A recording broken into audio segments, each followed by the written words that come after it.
you know that where you are and how things feel isn't how you want things to stay? Well, crank up the volume and get ready to cut the crap and start living the magic with Joanne Antoun and her specially selected guests.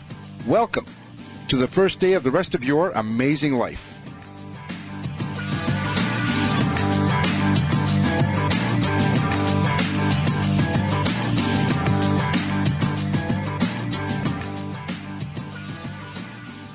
Welcome to Cut the Crap and Start Living the Magic. I'm your host, Joanne Antoun, your transformational expert and creator of CTC, the Life Transforming Combined Therapy Cocktail.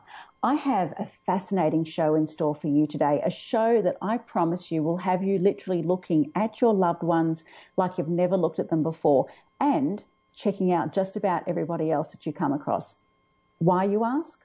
Well, today I have with me Naomi Tickle, an international speaker and career consultant. So right about now you might be thinking to yourself, so what makes Naomi so different, so special? What's all the fuss about?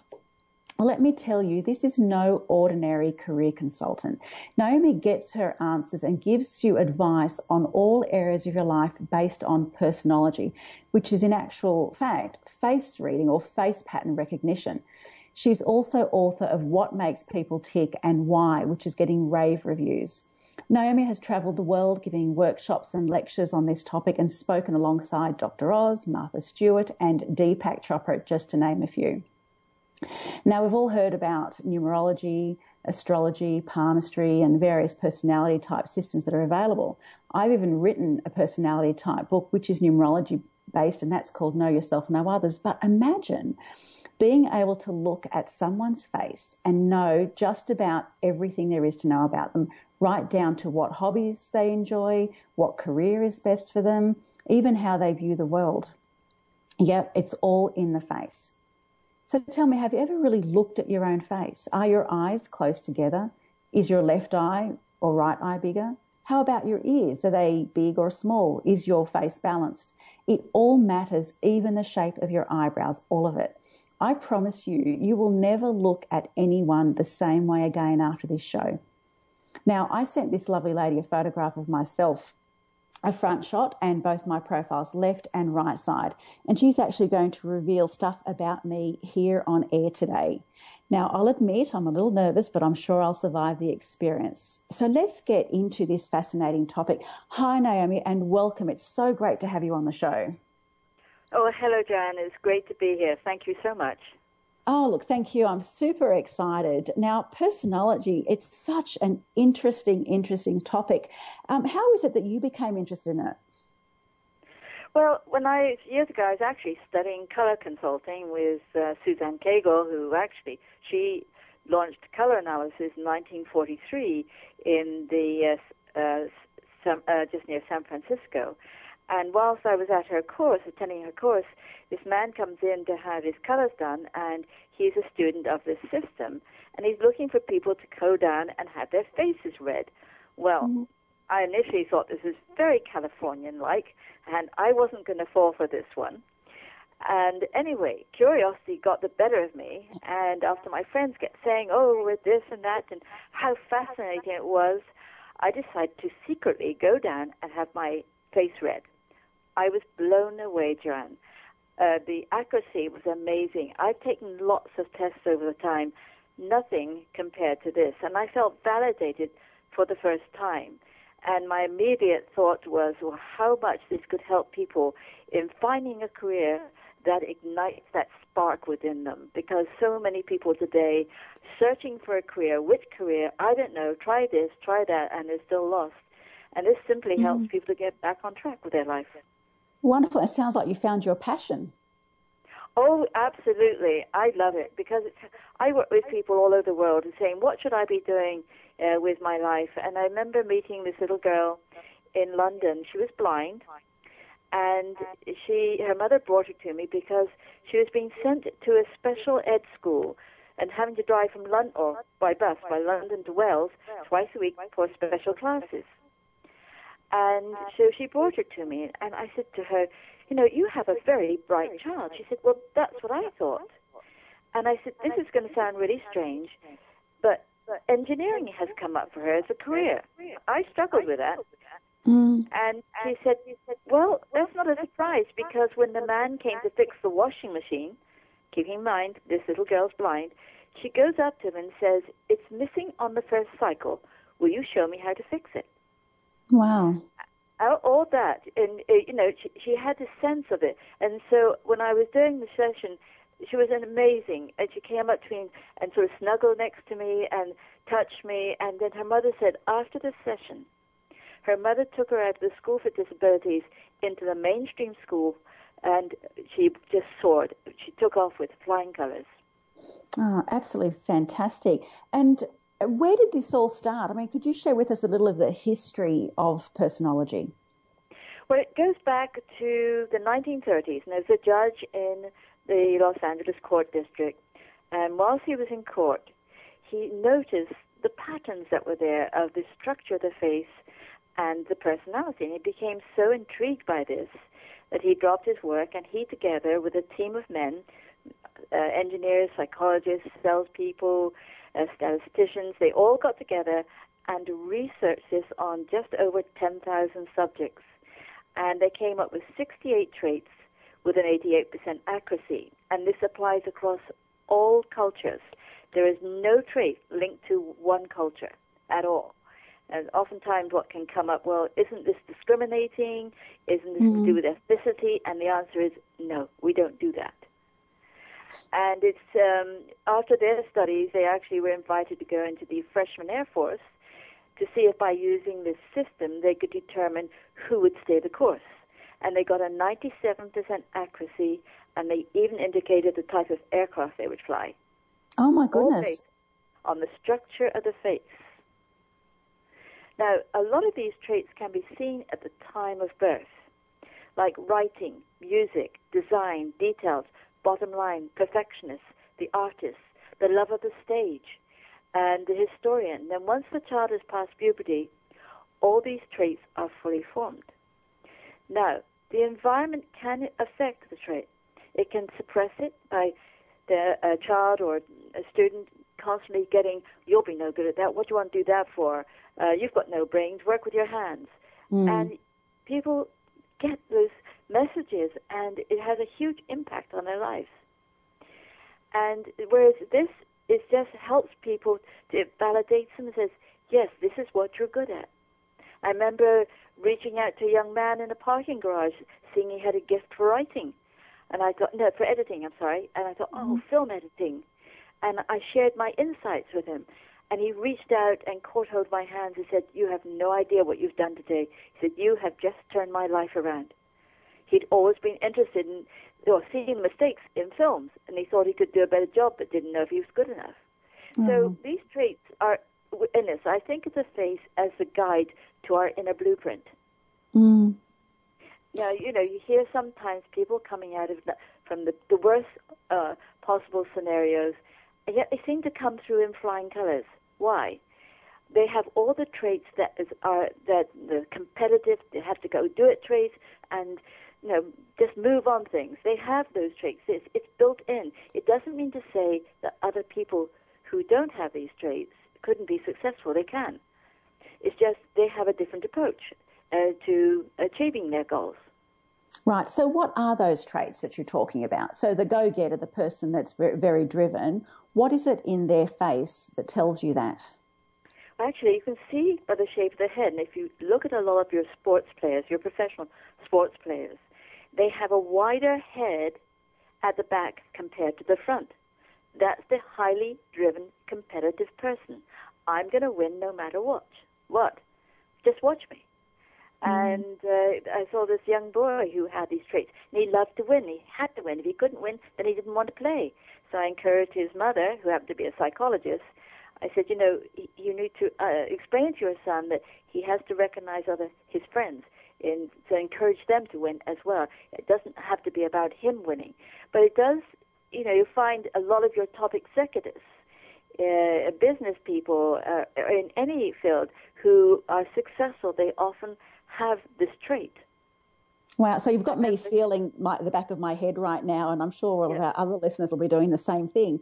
But That's incredible. And so, what about applications? Let's chat about that. Where do you apply this?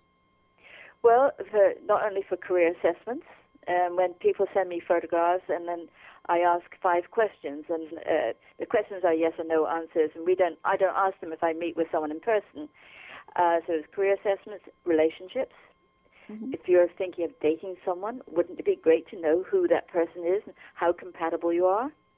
I mean, dating today is such a tough situation to be in. So many marriages break up, and I believe if people had an assessment before they moved in together, they would probably be more successful. One couple said to me, said, gosh, if we had known that beforehand, we probably wouldn't have got married, but they had worked out the differences, but they said it hadn't been an easy life.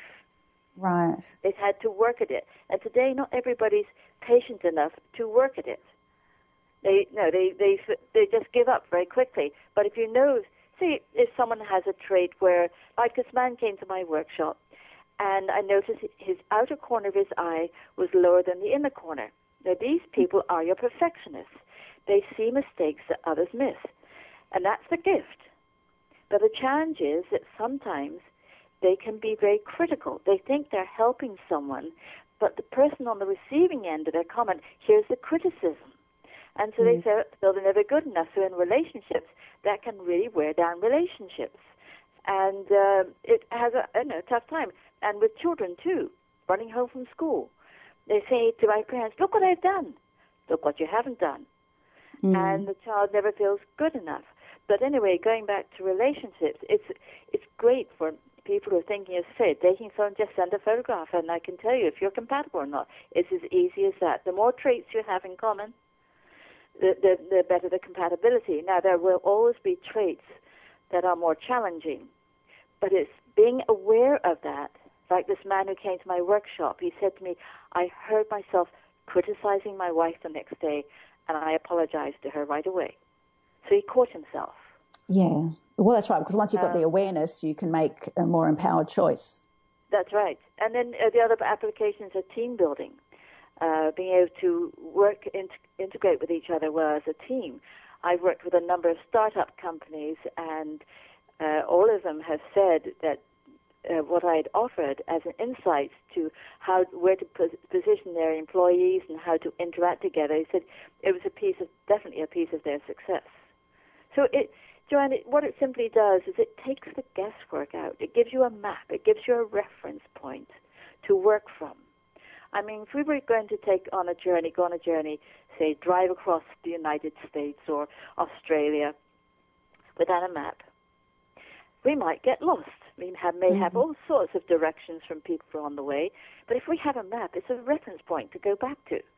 So as humans, we can go off track and get interested in all these different things. Now, where was it I was going to go, or what was I going to do? But if you know this, it's a great tool for adopted and foster children's key to their success. Because so many foster kids, as you know, they leave home 18. Now, what happens to them?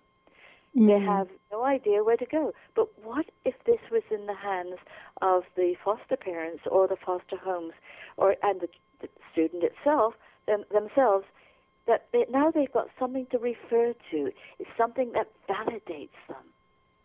How lovely. I can see you're able to apply this in so many areas. Do you run workshops? Yes, I do. I do run workshops, and I run courses on this. It's a great tool for coaching, of course, for teachers, understanding the students at school, their learning style. I remember this person from Sweden. She had heard about my work and knew her niece in Poland was really having a hard time at school, and so she persuaded her to send me her photograph. And what I noticed is her forehead, as you look from the side profile, was more linear or straight up and down from the side profile. And I knew she was a step-by-step learner, which meant that at exam time she would panic and her mind would go blank. Or if she was in class and she missed a piece of information, it would go all over her head and she wouldn't hear anything else that's been said. So she was labeled a slow learner. And that's all because her forehead wasn't vertical, is that right? Or it was vertical? That's right. It's the way it was vertical. It's the way she processes information, and they misunderstood it. And so when I explained this to her, and I said, look, what I want you to do is when you're studying, doing your homework, or at school if you can, play music in the background. She took off, she passed her exam and signed up for the university. And her parents emailed me back 2 years later, and they said, all that from reading the face. Absolutely fantastic. Yeah, so one feels understood. I say to people, everybody with this trait feels just like you do. They go through the same emotions. Like, for example, someone with really closer eyes. They can worry about things till it's bigger than life itself. And they can get very intense at times. So then they have to learn to relax. So when you're around someone who is that way, instead of getting uptight, thinking, oh, I can't stand being with this person, say, okay, we need to get them relaxed. And it helps, and not sort of pour so much information at them. I was at an office waiting to give a talk to the financial group, and I saw this man in the office giving his fellow co-worker a really hard time.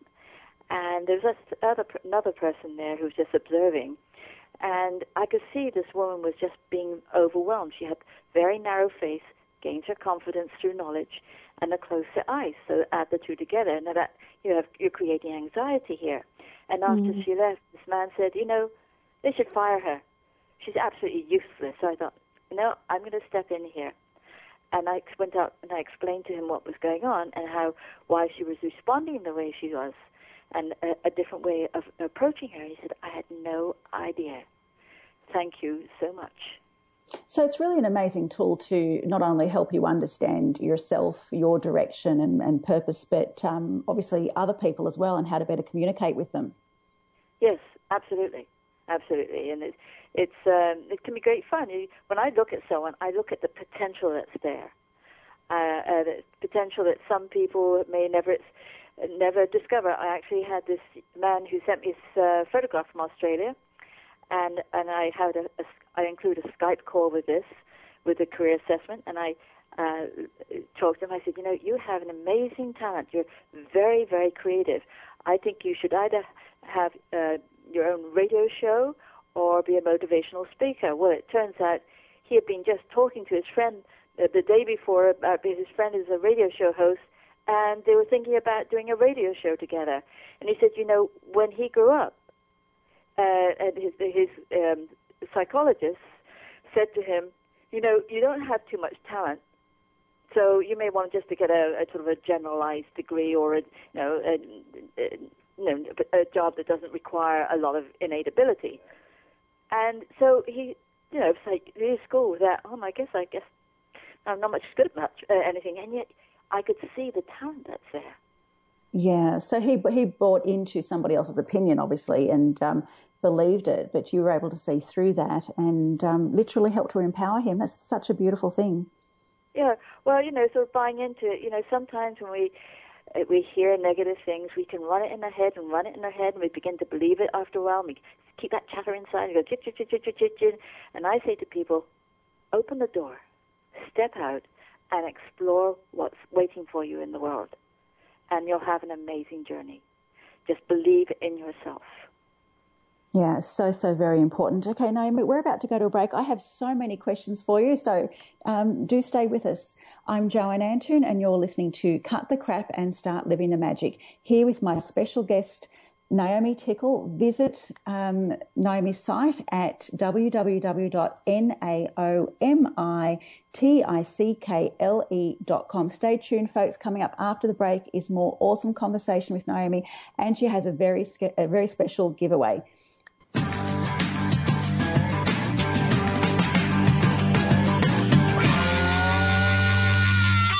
Joanne Antoun, transformational expert, founder and creator of CTC, the 2-hour life-transforming combined therapy cocktail, more fondly known as Cut the Crap, is coming to the USA. Become a CTC master therapist, transform your life and the lives of others. Join the team of transformation in 2016. Choose to live a life you love and love what you do. For more information and a scholarship opportunity, visit iittc.net.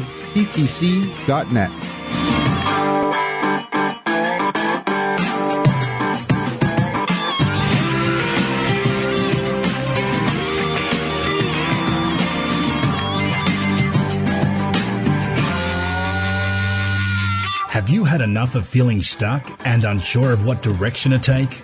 Are you ready to be free of the past and finally get rid of the fears, phobias, anxiety, and depression for good? Are you ready to cut the crap and create the future you desire? In just one 2-hour session, CTC, the life-transforming combined therapy cocktail, can help you do just that. Set yourself free now. Visit iicctc.net for more details.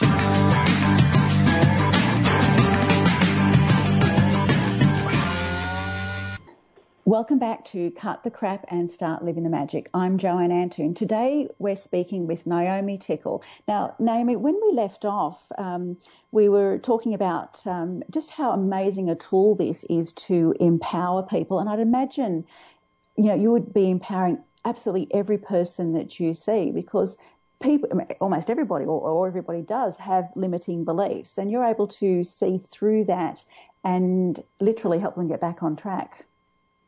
Oh, absolutely. And the great thing is that what this does is it validates who we are. It identifies the innate gifts that we're born with. And when I left school, I was brought up in England. When I left school, I knew what I wanted. Actually, I left school early because I was bored by the very repetitions. I was at a boarding school, and I was bored by the constant repetition and nothing new, nothing inspiring there. So I opted to leave school early, and I knew what I wanted to do was actually I wanted to be in a musical or something like that, follow my father's footsteps, who was a professional opera singer. And anyway, when I sang before him, my friend was hoping he would sign me up for the London School of Music, and he said, "Oh, you're too young and you're a woman," and that was that. And like many people in their lives, I tried this and tried that, and nothing really worked for me. And yet, when I was a child, I would look at people's faces, and I would look at the structure of their face and think, why are they different from those people's? And I would be fascinated by it. My parents were very embarrassed, constantly staring at people. And it sort of, when I came across face pattern recognition, it clicked. It's like, yes, that's right. This is what I was fascinated as a young child. So it was sort of a natural fit. And I believe that over lifetime, we meet with thousands of people. And I believe our brain registers the patterns that we're seeing in the face, because sometimes we say, I think you'd be good at this. I don't know why, but I've got a feeling. Or I think this. I got this gut feeling about that person. I think it's pattern recognition. Right, so we're naturally doing it. How many patterns would you say are out there? I mean, how many different types of faces, structures? Well, and I don't know, because now where people are intermarrying, that's creating. But not that there's anything to do with culture, but it creates more nuances. And we were talking earlier about, or you're mentioning about the face. When there's a lot of asymmetry in the face of an individual, you'll know that one of their parents was very different from the other. And so, like, one parent could be competitive, the other one wasn't. One was tolerant, the other one wasn't, and so forth. And the greater the asymmetry in the face, the bigger the mood changes. So people can be on cloud nine one moment and down in the dumps the next. Right. And so if anybody listening to this call, if they can relate to that, or if they feel themselves spinning down, get out, go for a walk. Listen to some music. They say, oh, there goes my head again. So the more you're aware of these moments that are a little more challenging, the better you're able to manage them. Because now you know why, and now you can decide to do something about it. It doesn't go away.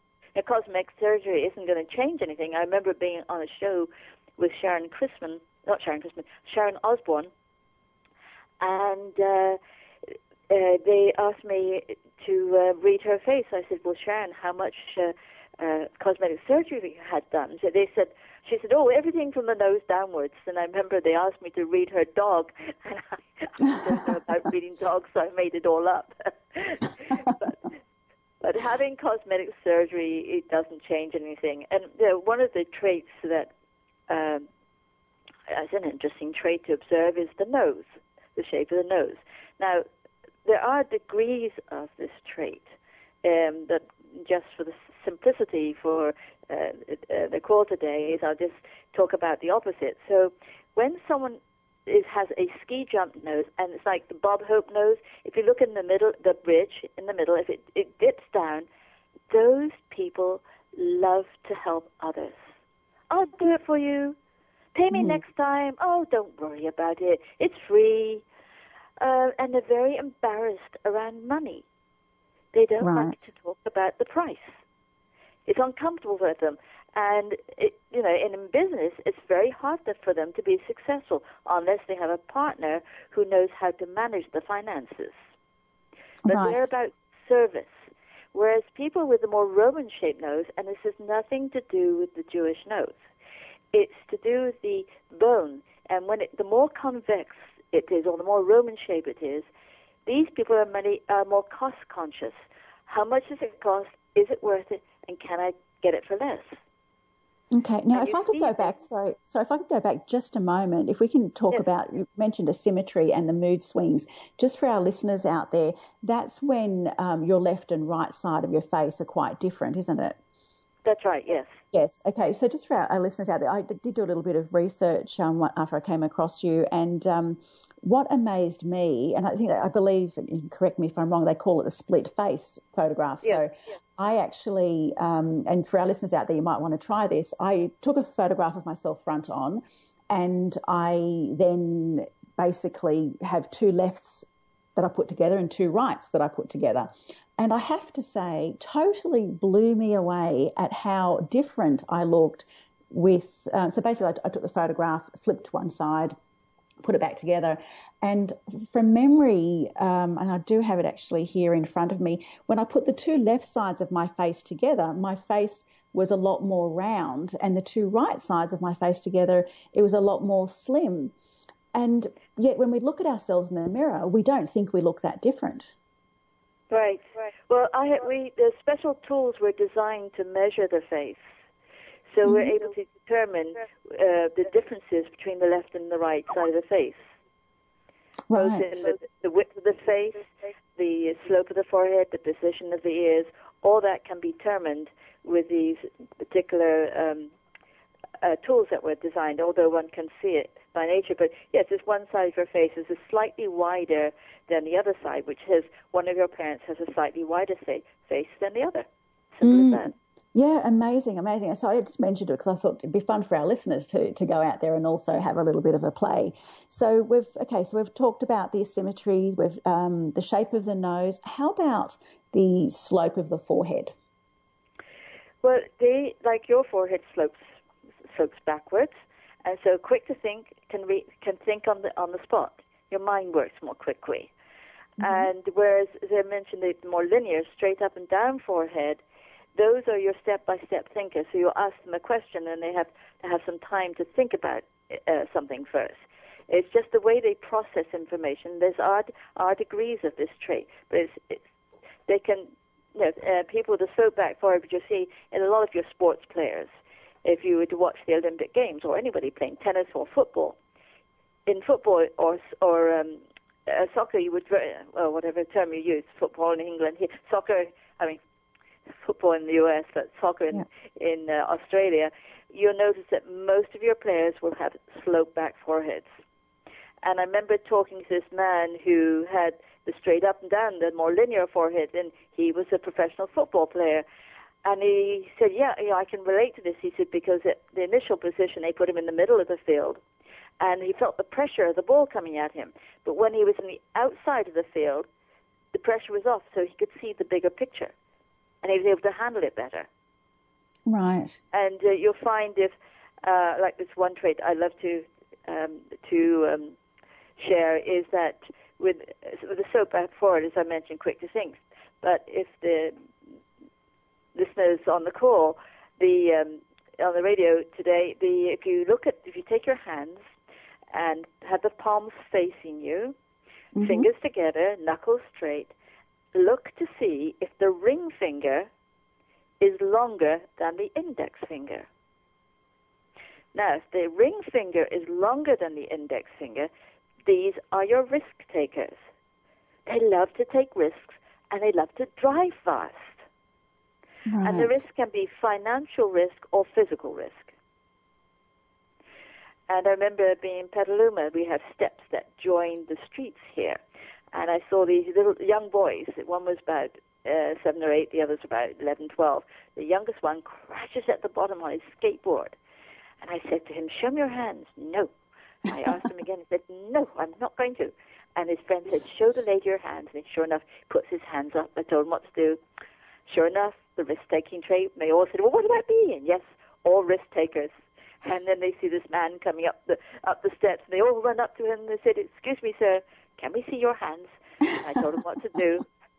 And he put his hands up, and they said, oh, you're not a risk-taker. He said, you got that right. That's fantastic. So clearly I'm a little bit of a risk-taker. Mine is just a little taller. Okay, now how about the width of the face? The width of the face, that determines the level of confidence. People with a really wide face, they love a challenge. Like Hillary Clinton has a wide face. Many of your presidential candidates have wide faces. Some have narrow faces as well. But the wider the face, the more people arise to the occasion. They love a challenge. The bigger the challenge, the better they enjoy it. And they make things up as they go. Oh, I can do that. What's wrong with you? It's not a problem. And they take things on, and they'll take a workshop the previous weekend on how to read faces, and they're out there meeting with clients the next week because, I can do this. Whereas the narrow-faced person, they build their confidence through knowledge. Once they know what they're doing, they're as confident as anyone. But put them into a new situation, they get very apprehensive, very anxious. And they'll take class after class after class just to make sure they have enough information. Now you add the closer eyes to that, and now you have your biggest worriers. And this is where music will help. Now just relax. It's going to be fine. Once they know what they're doing, they're as confident as anyone. So anyone who feels hesitant in new situations, just think of the times you've been there before and you've come through in flying colors and you can do it again. Right. Now, you mentioned earlier with one of your clients that they had, I think, the outer eye dipped lower than the inner eye. So let's talk a little bit more about the eyes. I mean, because some people have, one eye smaller than the other, or like you mentioned, they dip down differently. Can you talk about that a little bit, please? Yeah, absolutely. The eyes are the first thing we notice when we look at someone, and it tells us so much about a person. So when the outer corner, say it was just one eye only, if the outer corner is lower than the inner corner, that is the perfectionist trait. That's the person who sees mistakes that others miss. Now, you often see them in editing, in film, construction, engineering, electrolysis, or any career that needs precision. That is the gift. But the other side of that is, they see mistakes others miss, and they can come across as being critical. Not their intent. They are trying to help people. And when the eye goes up on the outer corner of the eyes, these are not your critics. Yeah, there's a critic in all of us, but they're not the critics as the perfectionists. So, don't look at someone and say, "Oh my gosh, they're critical. I don't want to have anything to do with them." No, just say, I can see where they're coming from. Right. And look for the clues. You hear it, and then you look to the eyes to see what's going on. Another trait, which you have, is the exposed eyelids. You like people to get to the bottom line. Never mind all the questions. Just tell me. Let's get on with it. Let's move on it. Let's do it now. So more action-driven. So the more the eyelid is exposed, if you look at Vladimir Putin, has extremely exposed eyelids, or if you look at a lot of your volleyball players, most of them have the exposed eyelids. Come on, let's go, let's do it now. What are we waiting for? And so they often interrupt people, finish off this sentence for them, or just stop listening. Don't waste my time with all this information. Yeah, basically, don't talk trash. That's right, yes. However, to the other person, they don't see it as that. When the eyelid is completely covered, it's called the epicanthic fold, these people have question after question after question. And then when they'll have 100 more questions. By that time, the person with exposed eyelids, their eyes are just sort of rolling. I remember this woman said she hated going to her boss because she had the trait of wanted the bottom line. But she felt so interrogated by him because he'd be asking all these questions. And she was almost apprehensive about going there to speaking with him because of that. He just, so I say, be patient. No, look at it from both sides of the coin. It's not just about me and what I want. It's what does the other person want, or what are their needs. It's important to look at both sides. It's like just as the exposed eyelid person will interrupt people, I say to them, well, what is it like when someone interrupts you? Oh, I don't like it. Well, think about that. Yeah, and so be patient and listen to them, or just say, look, I can see you've got a lot of questions. Can we just cover over cover the most important ones first, and then see what time we have left over. That way, you're making your needs known. Otherwise, if you can see your client or your fellow coworker has a lot of questions, be patient. It's just the way it is. Yeah, and how about the ears? What about the ears? I mean, some people have got pointy ears, with big ears, little ears, all sorts of ears. The ears, when the outer edge of the ear is rounded, like the edge of it's like a C, it's completely rounded. This is the love of music. You see this in a lot of your musicians. You see this also in a lot of sports players. And you notice how when you see someone running very smoothly, look at the outer edge of the ear. It'll be rounded. And so they have a natural gift for enjoying, not only enjoyment for music, but actually playing a musical instrument.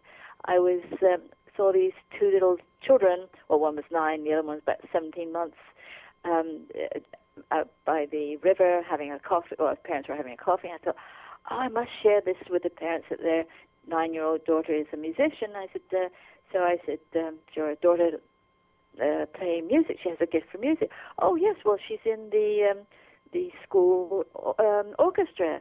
And they said, have you heard our 17-month-old child? And I said, no. They give him the, can't think of it, mouth organ. I'm going to call it mouth organ. It's got another name than that. And he played a tune. And I've never heard anything like that. The tune was perfect. Just put it to his mouth and just played a tune. It was amazing. So that's the music for the ear. The other one is if the ears are really cut out, these are the people who like to be in control of things.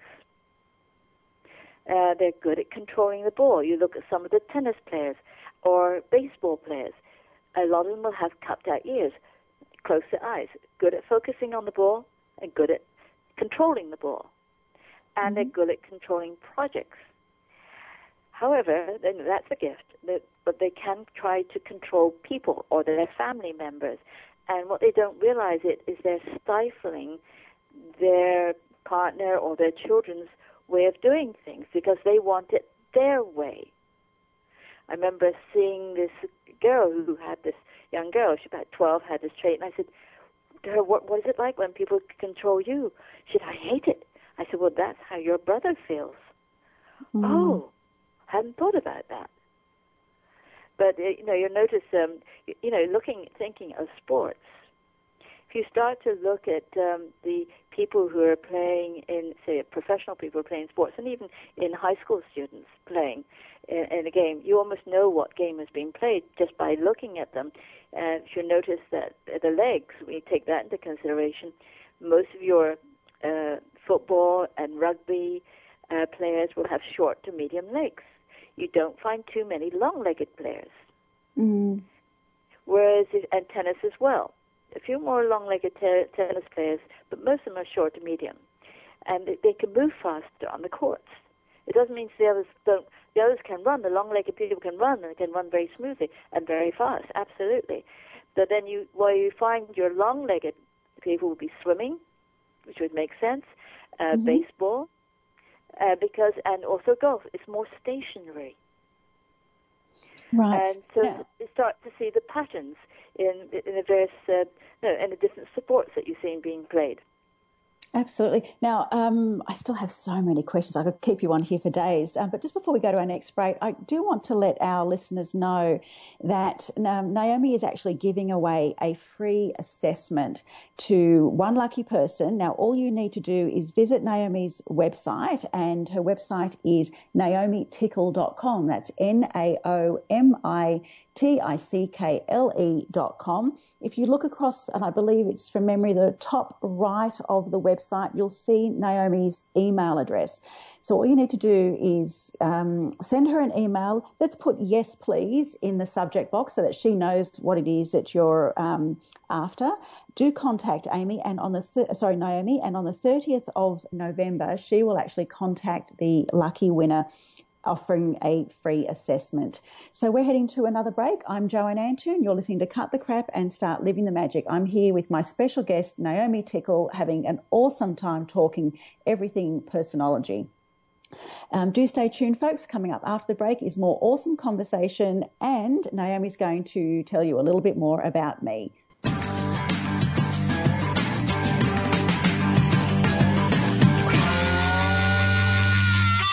Joanne Antoun, transformational expert, founder and creator of CTC, the 2-hour life-transforming combined therapy cocktail, more fondly known as Cut the Crap, is coming to the USA.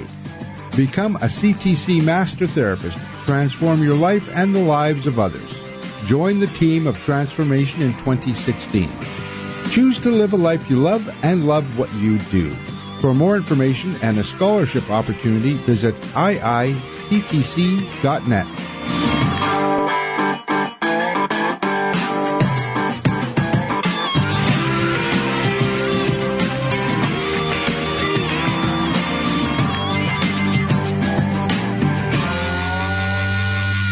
Have you had enough of feeling stuck and unsure of what direction to take? Are you ready to be free of the past and finally get rid of the fears, phobias, anxiety, and depression for good? Are you ready to cut the crap and create the future you desire? In just one 2-hour session, CTC, the life-transforming combined therapy cocktail, can help you do just that. Set yourself free now. Visit iictc.net for more details.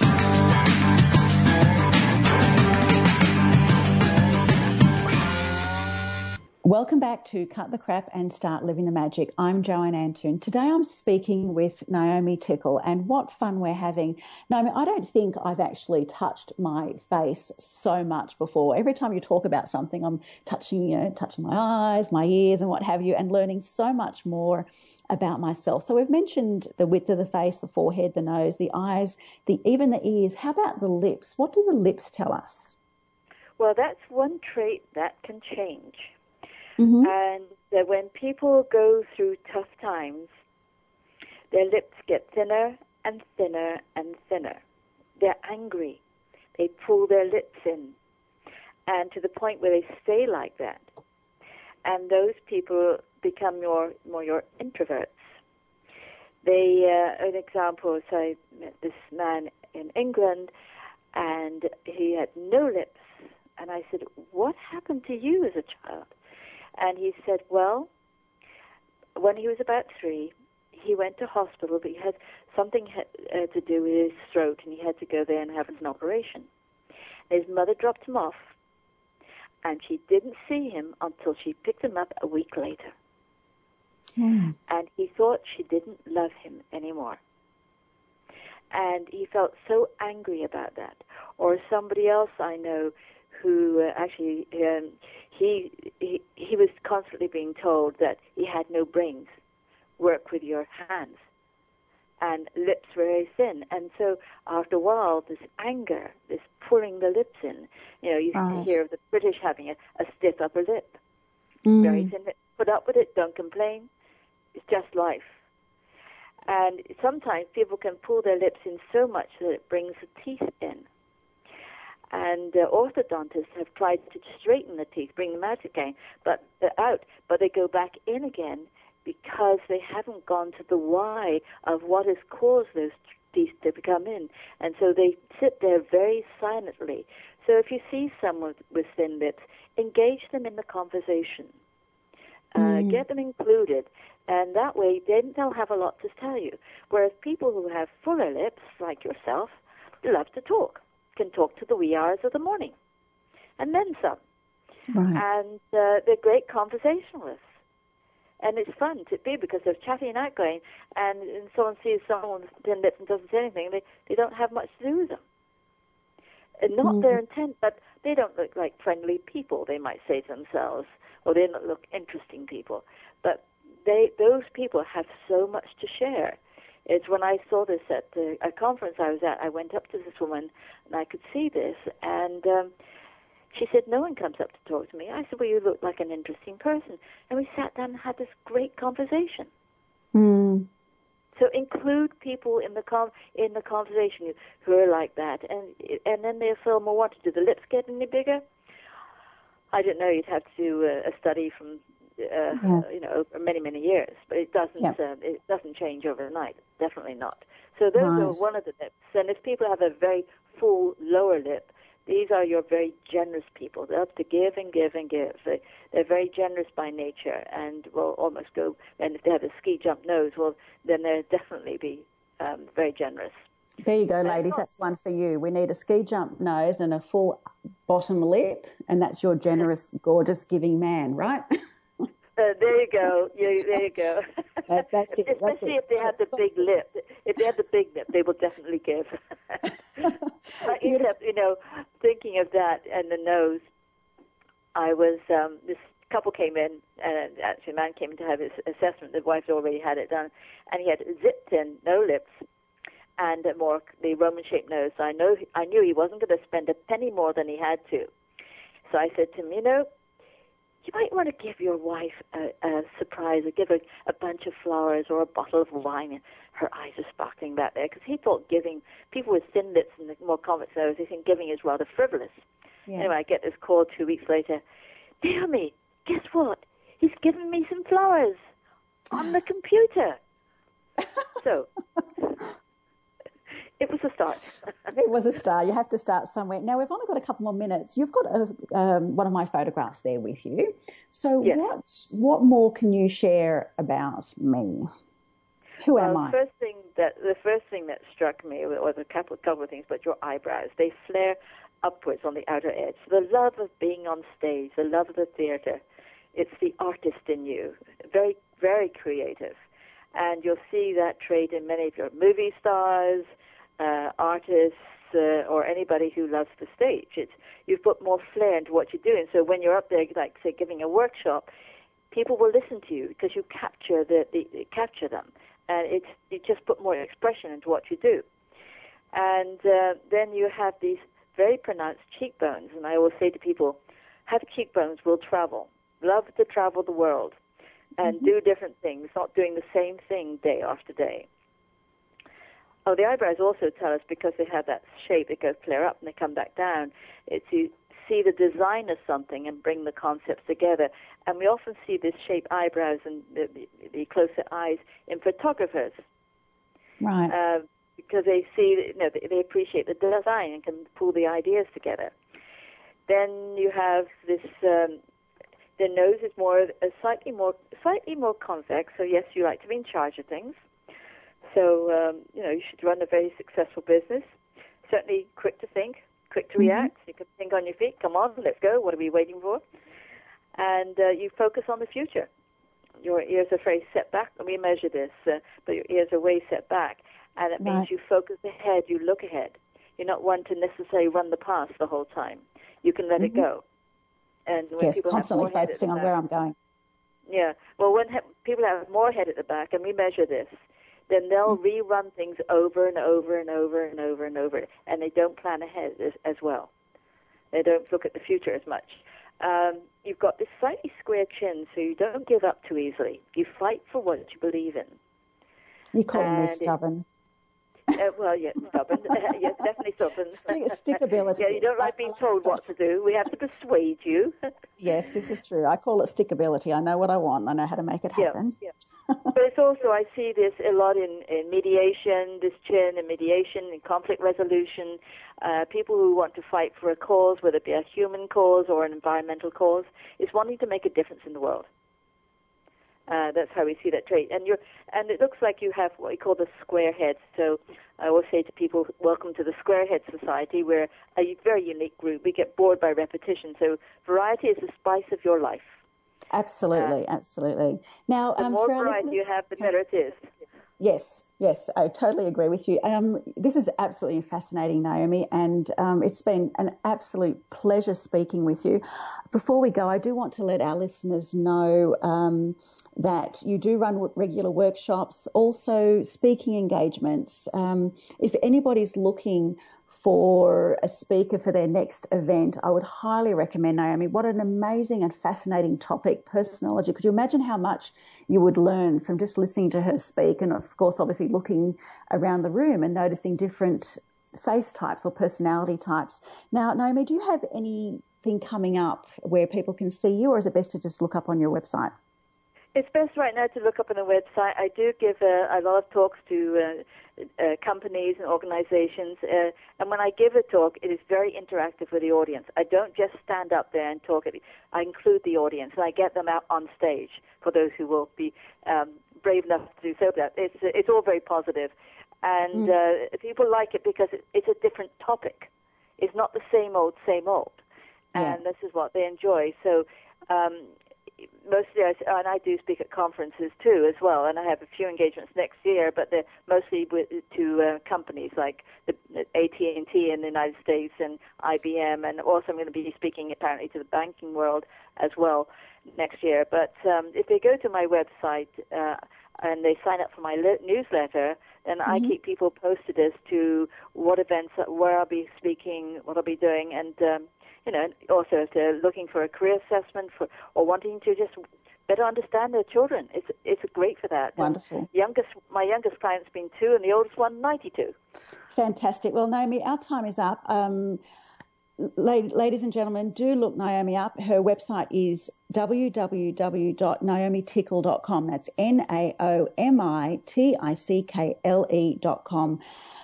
We're at the end of today's program. Thank you so much for joining me. Do join me again for my next show, where I'll have another awesome guest who is sure to motivate and inspire you.